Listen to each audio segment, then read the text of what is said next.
Here's a really simple example problem using the work and kinetic energy theorem. So we have a block that starts from rest. It's being pulled by a pulling force of 40 newtons, which is at an angle of 30 degrees above the horizontal. We want to know how far do you have to pull it to get it from rest to 5 meters per second.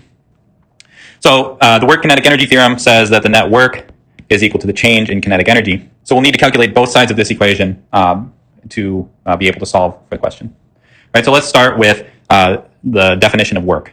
We have to first draw the free body diagram. Right, so we've got the force of gravity, we've got the normal force, and we've got this pulling force. Now the block is going to move in the to the right, and so only the components of forces that point in the direction of motion, in the direction of the displacement, will do any work. So in this case, we can see that only the pulling force is going to do any work because the normal force and the force of gravity point perpendicular to the direction of motion. So that's going to be just the x component of the pulling force times the displacement. And in this case, that component is the cosine of theta. If we look at the picture, it's the angle between, made with the horizontal, and then times the displacement.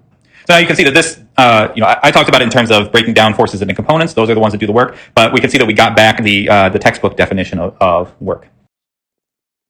Okay, so that's one side of the equation. The other side of the equation is the change in kinetic energy. So in this case, we know that, right? That's going to be the final kinetic energy minus the initial kinetic energy. And the initial kinetic energy is 0 because it starts at rest. And the final kinetic energy, that's 1/2 mv squared. And in this case, we're given the final velocity. All right, so now we have the net work and we have the change in kinetic energy. We can set those equal to each other. All right, and we want to solve for the distance, so we divide both sides by fp cosine theta and plug in values.